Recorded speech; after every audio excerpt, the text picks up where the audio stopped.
It's 2 o'clock. It's Friday afternoon.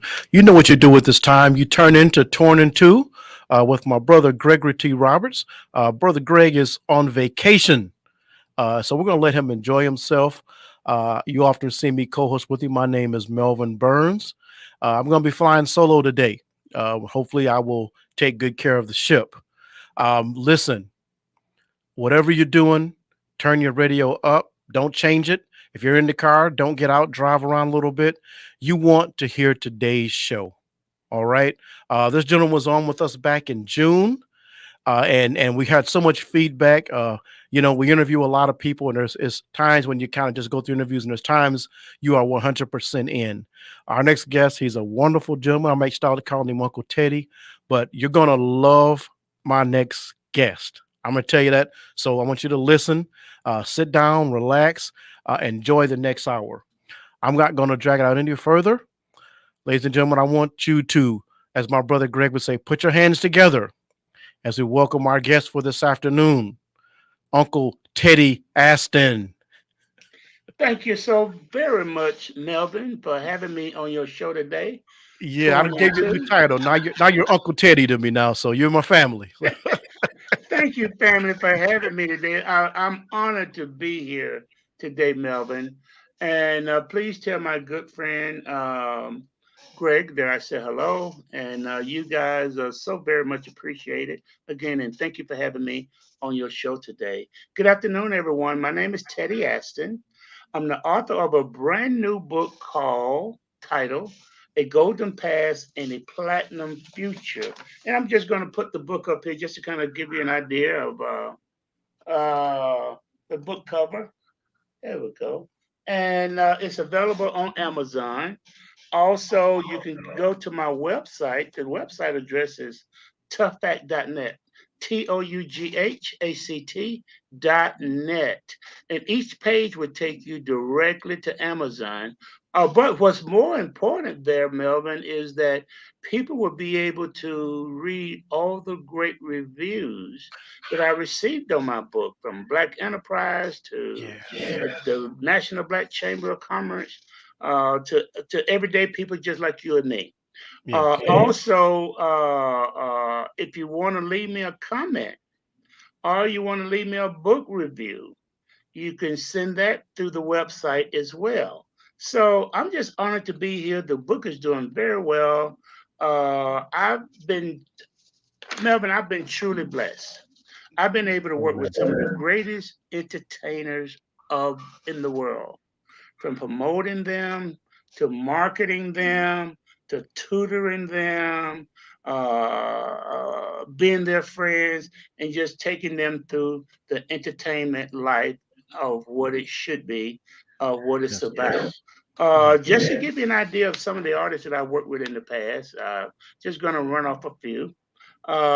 Starting with Prince, March Day and the Time, Jimmy Jam and Terry Lewis, Richard Pryor, The Time, Vanity Six, Sheila E., Zap featuring Roger, Madonna, Quincy Jones, Miles Davis, Tevin Campbell, James Ingram, Patty Austin, Bob Marley, Sly Stone, Larry Graham, Donna Summer, Sylvester, Shaka Khan, Ashford and Simpson, George Clinton, the Funkadelics, Boosters Rubber Band, Rod Stewart, Ice T, Biz Marquis, Big Daddy Kane, Michael McDonald, Albie Shore, Karen White, George Benson, Earl Clue, Bob James, Foreplay featuring Bob James, Lee Ritenour, Nathan East, and Harvey Mason.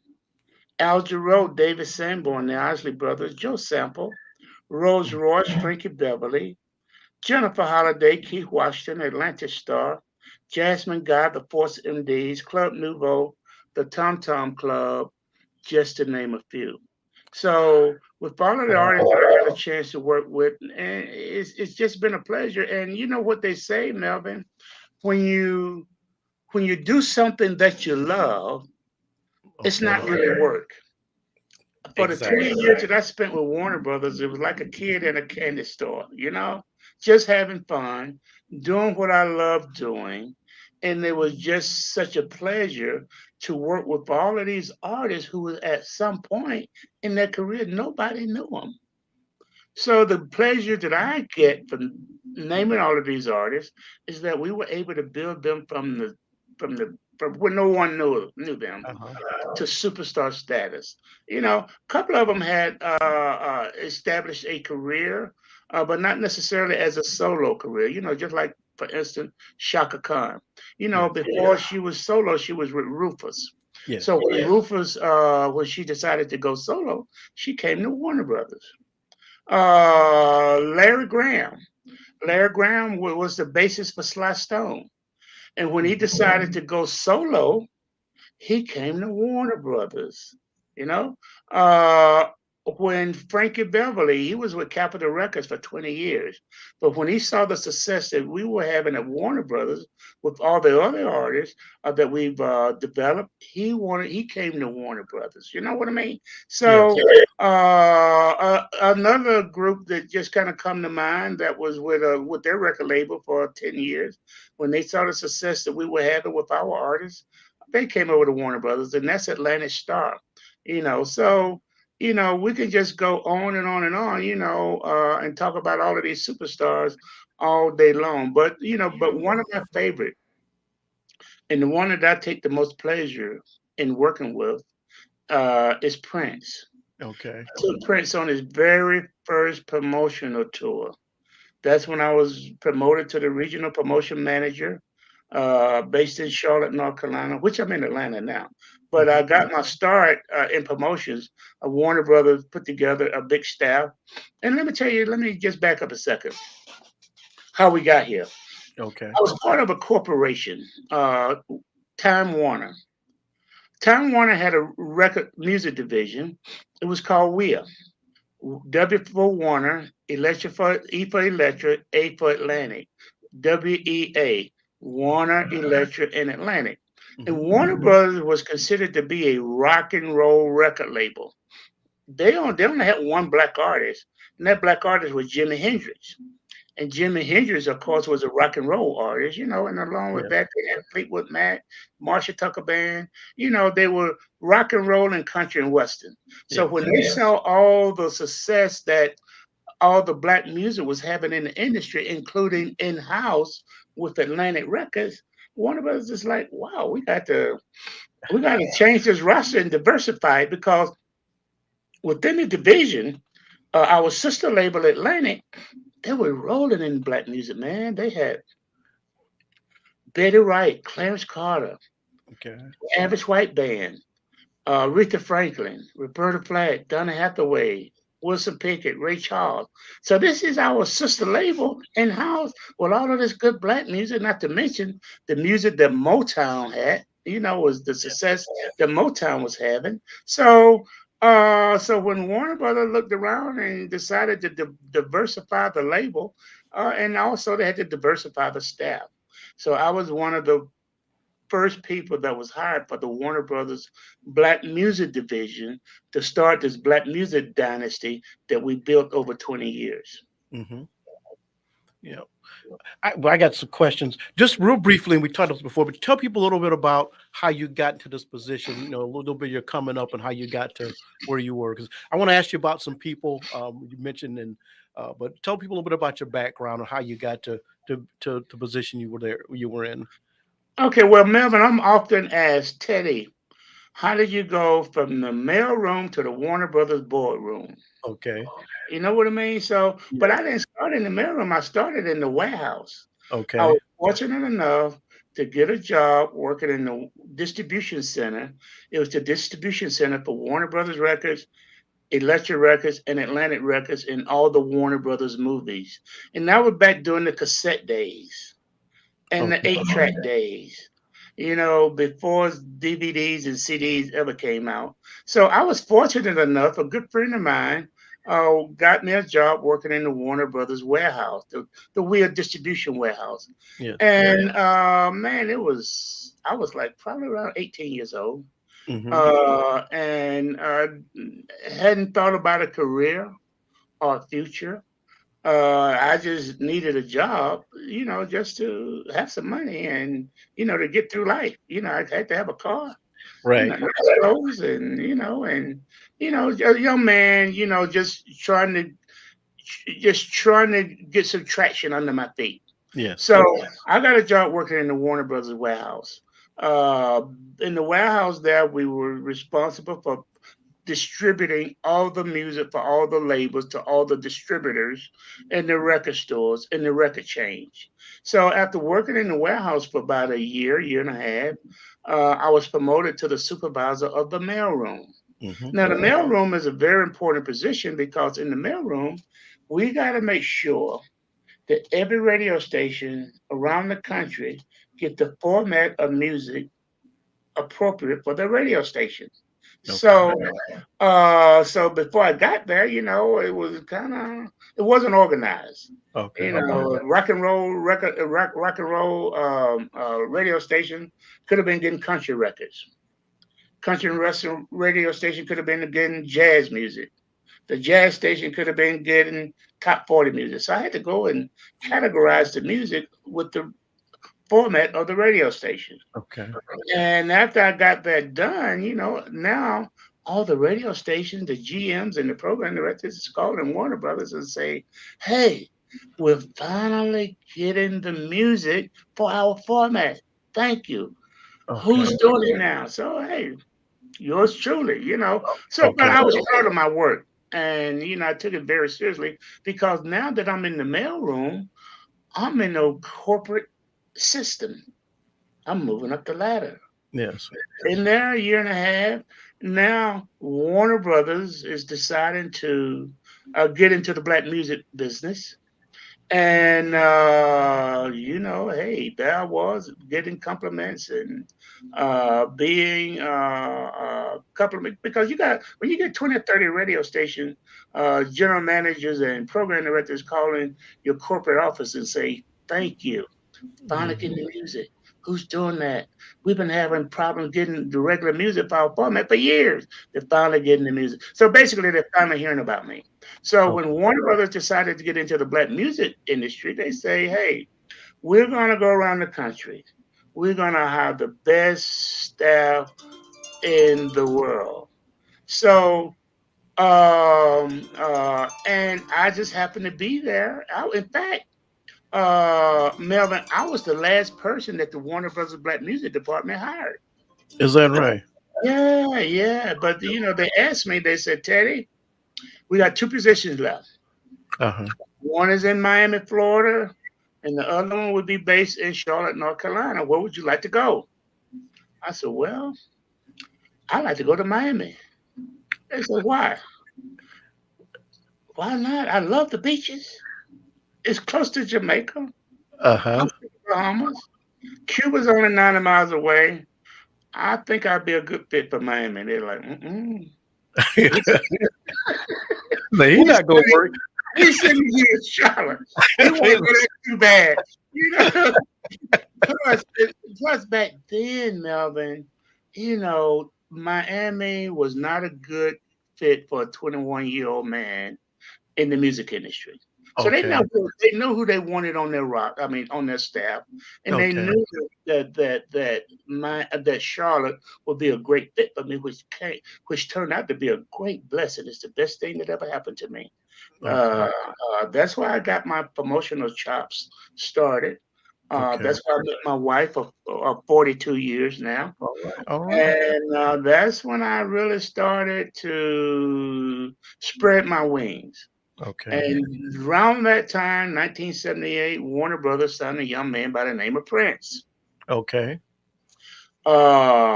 He brought plus a couple of other labels had turned Prince down. The Okay. most notable one, I think, was RSO Records. They had the Bee Gees. They were cooking with the Bee Gees. All right. The Gibb Brothers, Yvonne Elliman. Mm-hmm. They had the Disco Duck. I don't know if you remember the Disco Oh, Duck. I remember the disco duck. So they're They like, was gonna ride the duck out for a while, huh? They, yeah, man. they need no friends. Yeah, we're gonna ride this duck. We don't need a Prince. We got so Prince ends up at Warner Brothers. He Okay. brings the album to Warner Brothers on a silver platter. Mm. He produced the album. He wrote all the lyrics. Uh-huh. He played all the instruments. He did all the background vocals. It was a one-man band album. Yeah. So that, And I hear it, but that's pretty much unheard of, right? For yeah, a new not artist not come only in and everything is his. everything, everything he did, the whole entire album. First time Uh-huh. in history that an Wow. artist had brought an album to a label, fully produced, Wow. one man album. He did everything. So, Okay. so I'm at home in Charlotte one day. Warner Brothers was sending us out pre-recorded music months in advance. Mhm. So I'm listening to this album. Ooh, man, my God, who is this singer? Sopping Wet. Can't believe the vocals. I can't believe the instruments. I can't believe how well it's produced. So I picked up the phone and I asked Warner Brothers, who is this singing Soft and Wet? They said, that's an artist that we signed by the name of Prince. Prince who? Prince. That's his name, just Prince. so so I took an interest in him right away. Okay. I said, hey, I'd like to bring him into Charlotte for a promotional tour. No, Teddy, I don't think that's a good idea. Why not? He doesn't talk. He doesn't talk. What do you mean? Well, if he doesn't talk, it may do more harm than good when he's out, when you got him out in the public at the radio stations and different promotional areas. It may do more harm than good that if he's not sociable. Mhm. I said, look, I got this. Let me do it. Let me do it. So after going back and forth, they said, "Okay, Teddy, you can do it. What do you need to do this?" I said, "Well, and the good thing about the Carolinas was that it was a blessing for me because North and South Carolina, which I was responsible for, had more black radio stations than any other region in the country, Oh, okay. which gave me an outlet to break more records than anybody else on the staff." Oh, okay. Okay. Also, in North and South Carolina, they had about six 100,000 watt stations, and three in North Carolina, three in South Carolina, along with a bunch of other radio stations. So I said, here's what I need. I'm going to need 50 albums for every radio station because I want to do a Prince weekend coming up during Thanksgiving weekend. I wanted to do a Prince weekend with every black radio station in North and South Carolina. Okay, we can do that. Of course, along with that, I need to buy advertising at every one of those radio stations too. Mhm. Wow, that's a lot of money. We never done that before. Just blanket advertising at every radio station. We need to do this because it was Thanksgiving weekend. Okay. And the radio station in Charlotte, North Carolina, the call letters were WGIB. And every Thanksgiving weekend, Warner Brothers, I mean, every Thanksgiving weekend, WGIB radio station would do a Thanksgiving food drive Okay. for the food banks and the needy families. So I said, and I said, they said, okay, well, we can get them now maybe 3 or 4 days before that. What else you need? Well, I'm gonna need 2 tractor trailers. For what? Well, we're gonna have so much food, we got to have some place to put it. Okay. You know, and with all the advertising that I had going on in North Carolina and South Carolina, everybody heard the same message. Prince has a brand new album out. Mm. Uh, hit singer Soft and Wet. And if you want to meet Prince and get his autograph, he's going to be in Charlotte, North Carolina, Thanksgiving Day. And if you want to get his autograph, all you got to do is bring 2 non-perishable cans of food to get his autograph. Melvin, people were bringing truckloads of food, Wow. carloads of food. And there was so much advertising going on, and every spot that you heard in every radio station, people were hitting the same message. You want to meet Prince? You want to see him? He's going to be in Charlotte, WGIV, Thanksgiving Day. Okay. We had traffic backed up all over. The city was locked down. I Wow. 85, I 77, Brookshire Freeway.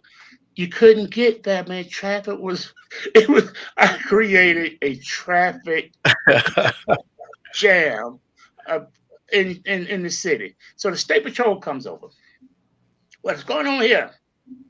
Why is everybody trying to get to the radio station? Why is all the traffic backed up? What Prince is here? Prince who? Nobody told the governor or the mayor that a prince would be in town. Where's the king and the queen? I said the king and the queen is at the hotel. We didn't bring the entire entourage over, the royal entourage over. I just brought the prince.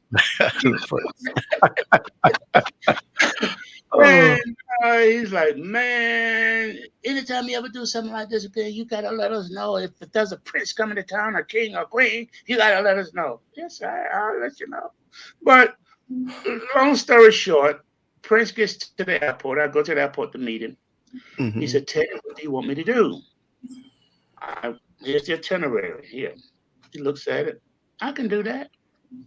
Be happy to. He said, I only got one request. What's your request?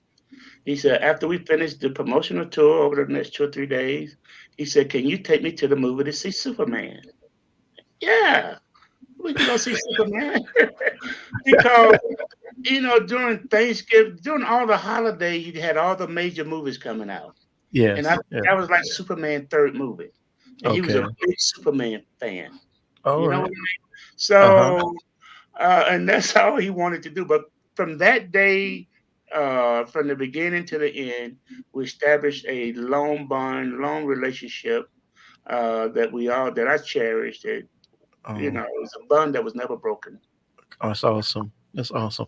I had a question, Teddy. When you're talking, like you mentioned Atlantic and Motown, what was the competition like? That's something, for me, group there, that's like, the heyday of music, it'll never be what Right? it Yeah. was then. But, Yeah.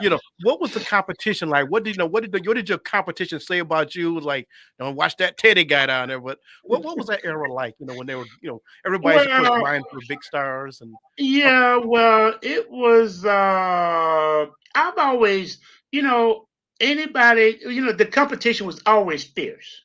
okay. The competition is fierce, just like you got 10 radio stations in a city. Okay. Everybody is vying for ratings. The higher your ratings are, the more you can charge for your advertising. So, for the music industry, the more stations playing your record, the more records you're going to sell. The more records you're going to sell, the further up the charts you're going to go. So everybody wanted to get their records played. Everybody wanted a number one record, or get the records as far up the charts as they could.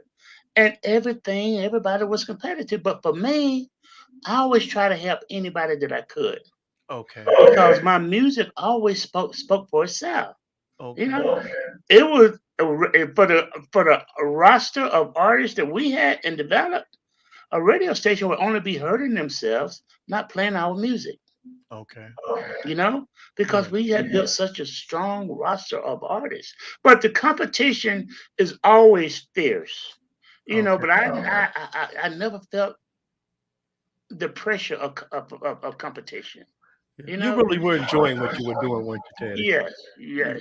Like you mentioned it wouldn't work, but you just sense when you talk about it, you were just enjoying it.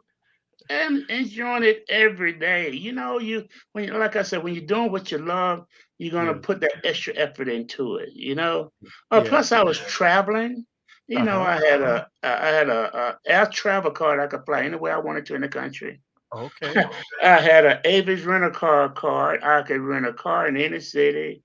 You know, we had a roster of artists that was unspeakable. We At that point, we were neck and neck with Motown, and we just had started the label. Okay. You Okay. know, Yeah. so it was the best of times. All right. And the best of music. To me, the best music came out during the mid 70s, 80s, and the 90s. That's what I keep telling my daughter is 22, but she don't believe me. But Well, if I but was 22, I wouldn't believe you either. I but you would know say the what? best music is today, because that's what is we generations apart But from when that. she in the car with me, she get a lecture every time. Or old school jams come on, I have to Yeah, drill her on, because I tell her no matter what, you got to know some old school music. You just got to know 'em. But yeah, yeah. But you know but what? She know old school whether she do or not, because so many of the hip hop artists are sampling the old school artists' music. yeah. And in fact, when I'll hear a song she'll play, and I'll go, "That's somebody else." Just when you hear the Yes. music, you hear this, I go, "That's somebody." She said, "No." I said, "Nope, that's somebody Mhm. else." And we'll go look it up, and sure enough, Mhm. they've sampled somebody or re-recorded somebody. Absolutely. Yeah. Yeah, yeah. So it was but at the same time, even now, because not only did we have the best R&B artists, we developed the best jazz roster. Is that right? Al Jarreau, David Sanborn, Yes. Bob James, Miles Davis, you know, Yes, yes. Al Jarreau. I mean, and not only did we have the best jazz artists, we had the best hip hop artists. Okay. Ice T, Big Daddy Kane, Biz Marquis, The Real Roxanne. So Yeah. we weren't just an R&B label, but that which is what carried the label. Mhm. We were very diverse. Yes. R&B, hip hop, jazz. That's what made our department so great. But at the same time, Warner Brothers were very diverse. Country and western, rock and roll, alternative, punk music. Mhm. You know, Yes. so we that wasn't a format of music that we didn't have at Warner Brothers Records. Okay. Okay. Did you ever hear somebody, I don't know you don't want to probably call names, and you heard them promoted and said they're just not doing that person justice? I don't know if you could Yeah. say, and you just say, you say, "I wish I could do it because I don't think they're doing that person Well, justice as much as I kind of feel like that from time to time now. when you hear." Is Be- that right? Yeah, yeah, yeah. Because a lot of times when you travel, Mhm. and you're going through mid-sized markets or small markets, you hear a lot more new music. Okay. But when you get to the largest cities, they're very, like a Detroit, Atlanta, Yeah. Chicago. They don't play records unless some of the radio stations, not all. A Mhm. lot of them don't play records unless it's top 20, top 30 nationally. Mhm. You know, Okay. so they're not breaking records. They're waiting on record to be broke so they can jump on the bandwagon. Oh, okay. Okay. You know. Is that a change in the industry in general, you think, or Yeah, yeah, it is because it's so competitive in radio with all the consolidation uh-huh. and syndication in Okay. radio. Okay. Because basically, plus back then, 70s and 80s and 90s, a lot of your radio stations was independent radio stations. Okay. Yeah. Now they're all corporate. Yes. Yeah. iHeartRadio, Yeah. also Cumulus Media. Yes. Yes. Also, so there's probably five major uh, radio corporations that owns 90% of all the radio stations around the country. Mhm. So I imagine if you went to a different area or region, you could get a feel for it by the radio stations, which you can't do now with the corporate stations. And again, I can go in any city and get the same lineup, through my satellite. So you're not getting a Well, flavor of what people like in that area per se. see, right now people have so many choices of music that they can listen to. They don't just Okay. have to listen to rest of your radio. Uh-huh. They listening to people are listening online. Yeah. People, Sirius XM radio. People are going to YouTube. People go all over the place. So they just don't have to sit around and listen to their favorite radio station 7 days a week, 24 hours a day, Uh-huh. 365 of the year. So there's so many more choices now of radio stations of music that people can listen Mhm. to. So that's one of the other reasons that makes radio stations so competitive in a market. Even if a radio station, you can have a one radio station in a market, one corporate station in the market. They may have five radio stations, but they're Mm. competitive in house. Well, just like here in Atlanta, we got several. Just like one company here in Atlanta, they got a gospel station, they got a hip hop station, they got an urban AC station, they got Mhm. an old school station, and they got a mainstream station. So it's competitive because every format in that corporation, in that with that radio station, every here's what I'm saying. Even if you're owned by the same radio stations, I mean, owned by the same company, you still Uh-huh. competitive. You still got to be competitive within house, Still because got to do because if that. one of them stations started losing their ratings Yeah. and the other one is doing good, some got to Uh-huh. give. You know what I Okay. mean? Yes. Either the Yes. format got to give or the program director go be gone. Okay. That's so Bottom that line. part doesn't change. That part doesn't change. Yeah, Yeah. yeah. So when you got when you got CBS Radio here and Odyssey, and all of these other corporate Mhm. brand radio stations, man, it's so competitive. And the same thing, in the music industry, it's just that the music has changed. And it's probably maybe a little bit more competitive now because the format of most of your mainstream radio station now is hip hop. Yes. You Yes. know, Uh-huh. so how you go compete with Jay Z and Beyonce? Yeah. How you gonna do that? You just do your best. You go with the flow.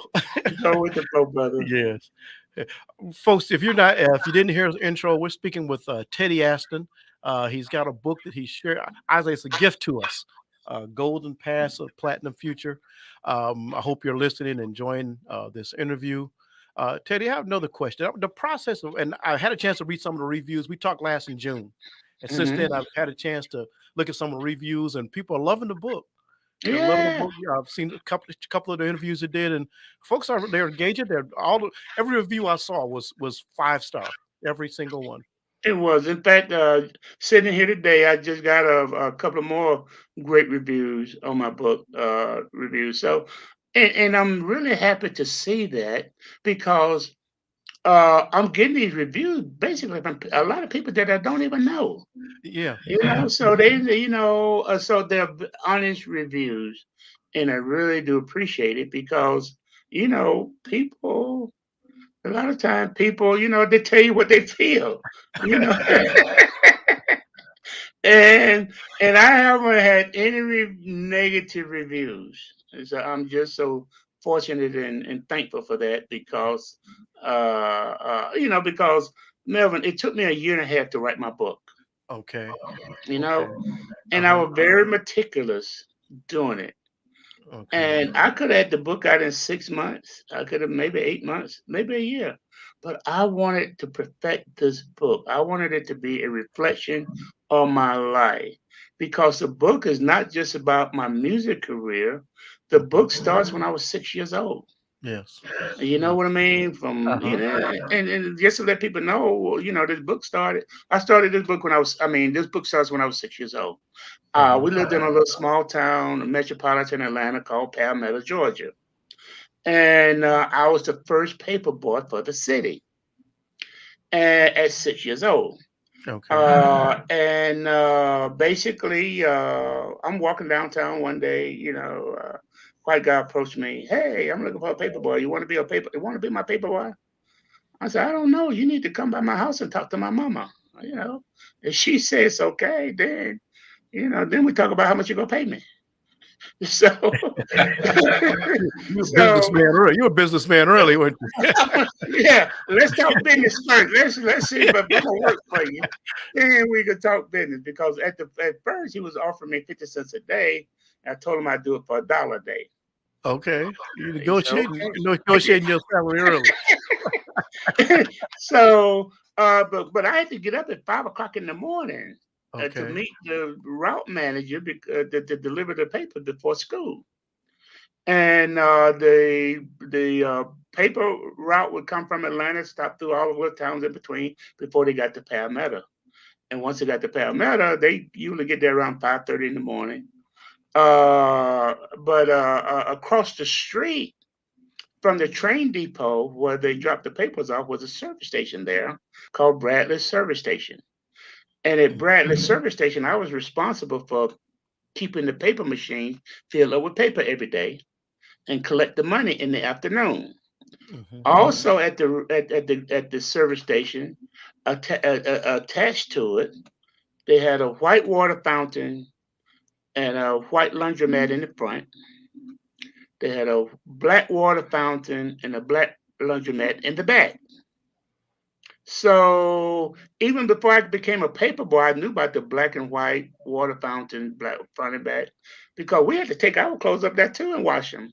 Uh-huh. We didn't have no washer and dryer, so I knew what was going on. But what gave me a little comfort level when I became the paper boy, I had to keep the paper machines filled up at the service station. So, plus I delivered the paper to the owner of the radio stations to his home and his relatives' home. Okay. In fact, the whole paper route was white.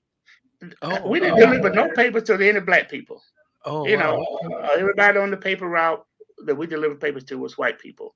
Okay. So I delivered the papers to the service station owner and all his relatives. So here's the white water fountain over there, and I'm like, I'm gonna get me some of that white water one day. And so when I finally decided to go over there, and plus the owner at the radio station, he would look at me and give me the side eye, but he wouldn't say nothing. Okay. So when I finally made my way over there to that white water fountain and started drinking that white water, I'm slurping, slurping that water, and I'm taking my time. I might have been there a minute and a half. The white mechanic ran out of the bay and like, Mr. Bradley, do you see what Teddy's doing? He's drinking out the white water fountain. Mr. Bradley looked at me and kept moving. And white people driving, pulling into the service station to get gas. They blowing their horns and pointing at me and everything. But the owner didn't say nothing. So the next day in school, Melvin, everybody was talking. Did you hear what Teddy did? No, what Teddy do? He drunk out the white water fountain. Everybody knew about it. The teachers, the parents, the kids, the principal. He did what? Teddy drunk out the white water fountain. What'd he do? Oh wow. He didn't do nothing. Well, what did Mr. Bradley say? Teddy still the paper boy. He got his job. Still got his job. Uh-huh. So I integrated that white water fountain, but I didn't know the significance of it until years and years later. Sure. You know, Sure. Yeah. so that's where my book starts, and then it Okay. goes through all of my teen years. As when I started working for Warner Brothers, as starting in the warehouse. So that's kind of like how my book chronicles is. It's a memoir, Uh-huh. and it's the book is the roster. The book is finished in real time. Mm-hmm. It finished in real time. I published it back in November 21. Mm-hmm. What part of when you look at the book and you think of the process, what section of the book was the most difficult for you to write or most challenging? Probably my probably my childhood. Okay. Coming Why up, so? yeah, coming up because my mom had to move us out of Palmetto because I had a alcoholic father Okay. and he was abusive. Okay. So my mom, first chance she got was take us out of Palmetto, Georgia, and Okay. moved us back to Atlanta. Because Okay. had it not been for that, I could still be stuck in Palmetto. I may not have been the paper boy, but I could have been the paper man. Okay. you know, Yes. so that was my childhood and moving to Atlanta Yeah. and knowing that I had to grow up fast so I could help my mama out financially. Okay. It wasn't the hardest part. It maybe it's the most gratifying part because eventually my mom didn't have to work. I took care of her. Oh, that's a blessing, isn't it? Yes. Yeah. Have you heard from any of the people, though the celebrity names that we know? Have you heard, or maybe people we don't know? Have you heard from any people since the books come out who've had comments? Yeah. Uh, Well, you know what? A lot of people, a lot of these artists that I worked with uh-huh. in the past, a lot of them are no longer here with us. Okay. You know what I mean? And let me just Yeah. tell you, let me give you an idea of some of the celebrities I work with that's no longer here with us that has Hmm. passed over the years. Yes. Donna Summer, Okay. Yeah. James Ingram, Wow. Joe Sample, Yeah. You just lost two. George Duke, Miles Davis, Sylvester, Prince, Ron Banks, Al Jarreau, Nick Ashford of Ashford Mm, and Simpson, yeah. Yeah. um, three members of Force MDs, Roger from the group Zap featuring Mhm. Roger, Yeah. Bohannon, Bob Marley. Mm. Those are great people, great Yes. artists, Yes. legends. Mm-hmm. That people that I worked with over the years is no longer here with us, you Yes. know. Yeah. And a lot of the older artists, I every now and then I speak to George Benson. He's still Mm-hmm. touring. He's still Yeah. Yeah. relevant. You know, Yeah. Earl Yeah. Crew, I speak to him from time to time. He's Okay. still relevant. Yes. Al B. Sure, he's a little younger, so I speak to Mm-hmm. him from time to time. Yeah. And Karen White, I'm going to see her tomorrow. She's going to be in town. So, Okay. it's a lot of them are still Can here, I but ask a you lot about of them are gone. Can I ask you about somebody, George Duke? I grew up. I'm not a musician. My family's musicians, and so Hmm. they taught me to back in the day flip over to the back of the album, read Hmm. who performed it, producer, arranger. So they taught me that. But Right. last few years, almost every other concert I go to, the artist mentioned George Duke. They pay Yes. some kind of tribute to him. Tell me just something about George Duke. Well, my favorite George Duke song was "No Rhyme, No Reason." Hmm. But he was a humanitarian. He was a producer. He was an artist, a choreographer. I mean, he was just so diverse. Hmm. When I opened up my club at Underground Atlanta, he was one of the first artists to play there. You know, Okay. Uh-huh. so you just don't get. I mean, it's hard these days. I wouldn't say it's hard, but here's what I will say: the artists that I worked with in the past, Hmm. the photos that I took with them, the stories that I have to tell about them, Hmm. the fun that we had, including George Duke, you'll never see this again. Mm. You'll never see these kind of photos in any other book from anybody that's writing a book about the Hmm. entertainment industry. Yeah. You'll never see the caliber of artists that I mentioned that I worked with over the years. Hmm. And I put him in the same category as some of the greatest producers of music that you're ever going to see, Hmm. including Ashford and Simpson, Hmm. Norman Whitfield, Oh got a man. great Norman Whitfield story as well. So, Okay. I mean, well, Norman Whitfield, for instance. Okay, Norman Whitfield, he was part of the legendary producers that created the Motown sound. Hmm. Okay. Hmm. So so basically, so when he decided to start his own record label, he didn't start that record label with Motown. He came over to Warner Brothers, Okay. you know. And Uh-huh. Norman, he produced some of the greatest artists over there on Motown, especially a lot of those Temptation hits. Okay. But when he came over to Warner Brothers, of course, he brought Rolls Royce, Oh, yeah. Yeah. Undisputed Truth, Mm.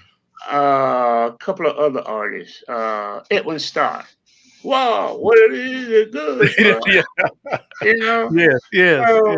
he brought that roster over, but when he came over to Warner Brothers, he brought his Rolls Royce, and it was, I had a great time working with him. Hmm. His label was called Whitfield Records, Norman Whitfield Okay. Records. So when Hmm. he brought his album to Warner Brothers brought the staff over to up to LA to meet Norman Whitfield and to hear the new music that he was bringing to the roster. Hmm. So, and after the presentation, I mean, the first record he brought us, the first song he played us from Rolls Royce was "Wishing on a Star." Oh my gosh. Yeah, man. Oh my When, gosh. Yeah. when he dropped the Oh, needle on that, I got chills over my body. I mean, it was oh, great. focus was so crystal clear. So after the meeting, everybody scattered, going to parties, going to dinners, concerts. So me and my buddy, we decided to stay there with Norman and, just kind of kick it around, Mhm. and kind of discuss, how we're going to promote this album.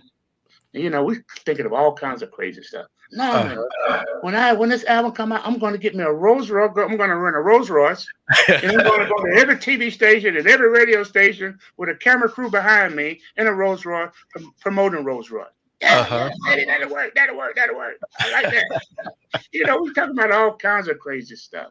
Uh-huh. So, and then after we, just kind of kicked around a little bit, and I said, Norman, play that record again. Wishing on a star, man. I'm like, Yes. y'all know what? We ain't got to do none of that crazy stuff. we Just let ain't people got to hear it. do nothing. We ain't got to do. The record is gonna speak for itself. Oh man. Everywhere we took that record, the first time they heard it, went Yes. right into the control room. You're 100% Uh, right. 'Cause as a fan, when you hear that song the first time, man, yeah. you It, it, stop what it, you're and doing. every time you hear it, it's like every time you hear it, it's like listen, hearing it the first time.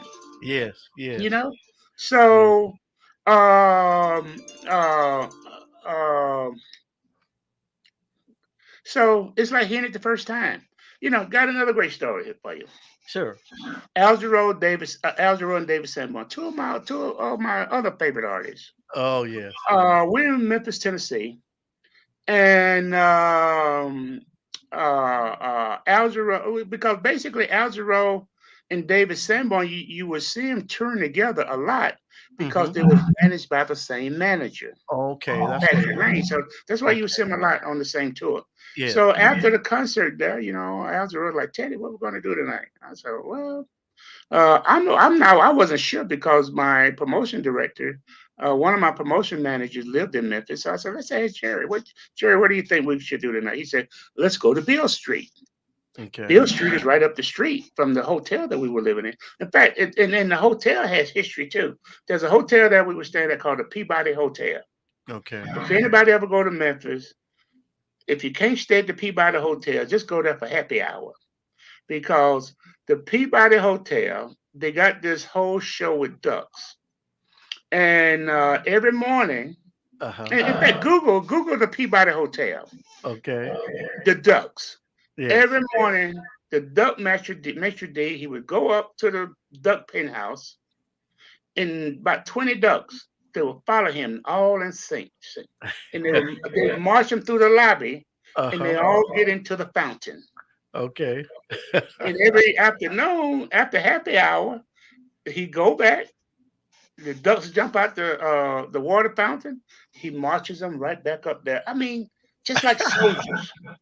Oh, So wow. that's the Peabody Hotel. But anyway, we're staying at the Peabody Hotel, and okay. So we're gonna go to Beale Street. Beale Street is like what's the street in New Orleans? Bourbon Street. Beale Bourbon Street Street. is like Bourbon Street in New Yes. Orleans. That's Uh-huh. that's what it is like in Memphis. Yes. So okay, so hey, here we go. No security, no posse, no drama, Mhm. just us all night long. Have the best time of our life. In Is fact, that that right? story's in the book as well. In fact, everything that we're talking about that we've talked about today Uh-huh. and more, it's in the book. So anything people want to buy the book, wondering if those stories are there, we have some very incredible stories in the book. Yeah. So but Yes. plus on top of that, after I left Warner Brothers, I opened a nightclub at Underground Atlanta Okay. called Teddy's Live entertainment 7 nights a week. And I bet you, someone listening to us today has visited Teddy's Live at Underground Atlanta back in the 90s. Okay. Okay. All So right. so I so we're busy building the place. It was the largest space at Underground Atlanta. And so we're building out the space, and all of a sudden, ring, ring, ring, Teddy. It's Mr. Joe Sample. Okay. Well, hey Joe, Teddy. I hear you opening up a jazz club in Atlanta. You haven't told me. Who's going to be your opening act? I said, well, man, we've been so busy. It's been a month before we open. I haven't locked down a opening act yet. He said, well, Hmm. what about me? Joe Temple asked you, could you play? Can he play? Yeah, yeah, what about me? I said, are you serious? He said, look, much as you've done for me, Wow. promote my music, promote my album, the promotional tours, everything that you've done for me, I'll be honored. He said, all you got to do is pay for my airline and hotel. I'll be Mm, there. Joe Sample played in my club for 7 nights, 2 nights a show, two wow. shows a night, and didn't charge a dime. Wow. You Yeah. know, that says another word. It kind of seems to be a theme behind a lot of your work is relationship. And you didn't Hmm. just work with these people, but you built a relationship with them. Absolutely. Yeah. Another time, okay, but we've been open you know, about 6 months. Ring, Hmm. ring, ring. Teddy. Mr. Algero's on the phone. Okay. Teddy. Hey, Al, how you doing? Tell me it ain't so. What you mean? What it ain't so? He said, David Sanborn and Pat Raines, our manager, they just told me that you're not there anymore. And we all agreed that Warner Brothers ain't gonna never be the same. Mm. And that was an understatement because after I left, that's a whole nother story. Uh, But Algero says, Algero say, look, my tour is going to be winding down next month. I'd like for you and your wife to join me in Jamaica. First oh, class. We got everything. oh, Okay. wow. Yeah. Be honored, man. We get to That's Jamaica, man. We laugh, we cry, we party. oh We live wow. on the beach. We just had That's such that's all. such a great time, you That's know. all. Another, I mean, so these are the different phases in my life, in my Uh, career, that I'm moving through. uh-huh. Another a great story at Teddy's Live. Um, Howard Robbins Oh, and yeah, the yeah. and the crew of the Heat of the Night was Okay. spending the Heat of the Night like 30 miles from Atlanta, down in a Okay. city called Covington, Georgia. Okay. Every weekend they used to come to the club and just blow it out. Is that Ooh, right? man, they you talking about partying like in 1999? That's what that's what they did. Yeah. But you know what, Melvin, they never wanted the VIP treatment. All they wanted to do is just come and have a good time. They Okay. didn't want they didn't want the DJ. Hey, the crew for the Heat of the Night is here. Harvard Hmm. Rollins is here. Blah blah blah. Okay. So they just wanted to come and have a good time. So I'm Howard enjoying. Rollins, he loves steaks. Okay. That night, our special was the prime rib, but he loved porterhouse, New York strips, filet Hmm. mignon, and so that night he's like, "Oh damn, Teddy, who cooked the steak? Best steak I've had in my life." I said, "Well, you know, I didn't." I said, I said, my chef cooked it. You know, what kind of meat in? Yeah, you can meet him. You know, the kitchen's closing down. We'll be able to, when the kitchen closed down, about 30 minutes, I'll bring him out here so you can meet him. Okay, cool, cool, cool. So I tell the chef that Howard really loved his prime rib. He says the best steak he ever had. My chef is all giddy and, oh, can't wait to meet him. So I bring him out to meet Howard. Howard would stay all night. He would leave when we leave. Okay. He didn't leave when the club closed. He left when we left. Okay. So so basically I bring my chef out to meet Howard. I said, Howard, this is my chef. Chef, this is Howard. In fact, this story's in the book too. Everything that I'm saying is in the book. In fact, the picture of my chef is in the book. He used to be Okay. my chef. Okay. Yeah. So basically I introduced Howard to my chef. And just strike up a conversation. Something across the hallway I had to go take care of. Before I can get 20, 30 feet away, I turn around, they walking out the door. Okay. So I was gone with my chef.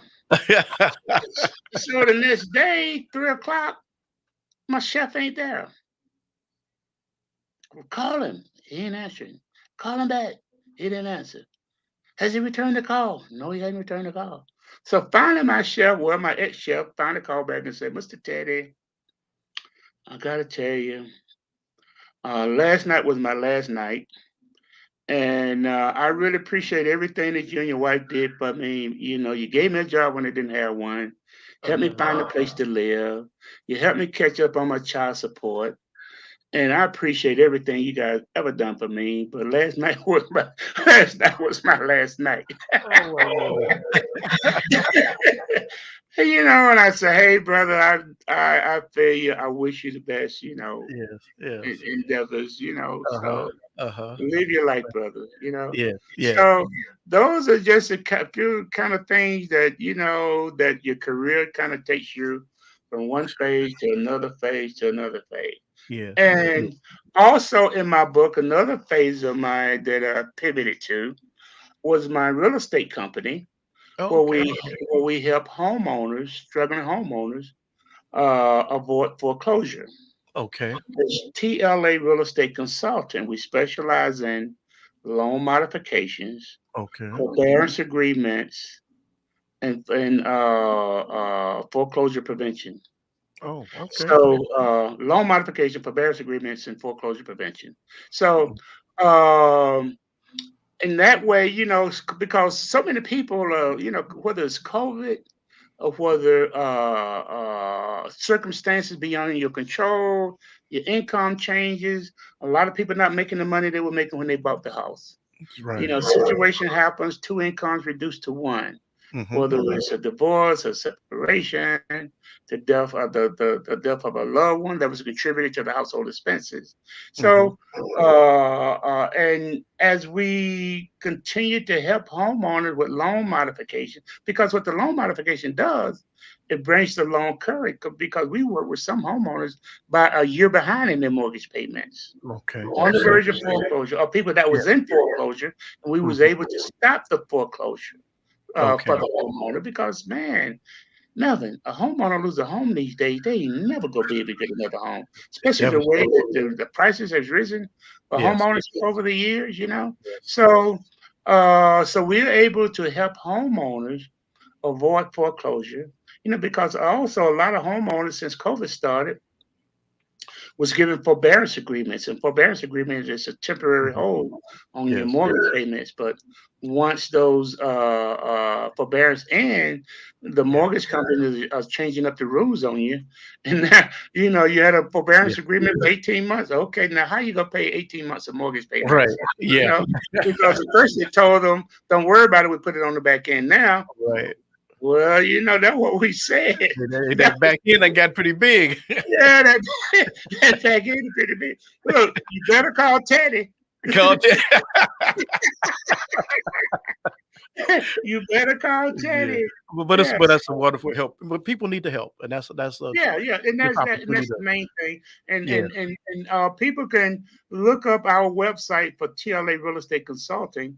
It's Okay. tlarealestate.net. Yeah. tlarealestate.net. Real estate, just like it's spelled, realestate.net. Okay. Brother Teddy, tlarealestate.net. we'll run out. Pull up your book again for us, please. Tell folks the name and the title. Okay, here's my book. The title is A Golden Past and a Platinum Future.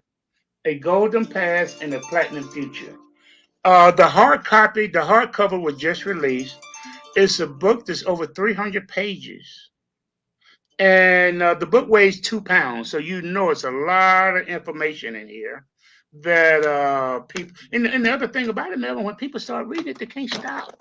Yes. Yes. Brother Can't Teddy, put it down.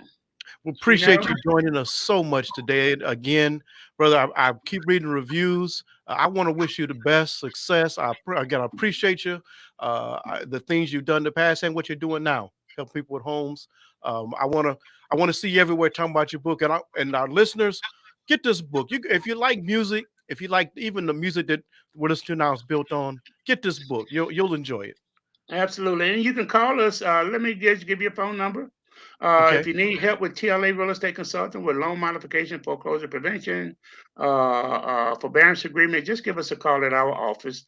That number is 404-842-8255. 4600. That's 404-842-4600. And Melvin, thank you so very much again for having me on your show today. I am truly honored and blessed that you've invited me on your show for the second time. God bless you, brother. You take care, okay? You too. Thank you. All right. All right. Folks, this has been 103.7 The Beat, torn in two. I hope you had to have enjoyed the show today. I hope that you were able to listen to it its entirety. Now you can catch it again on our Facebook page.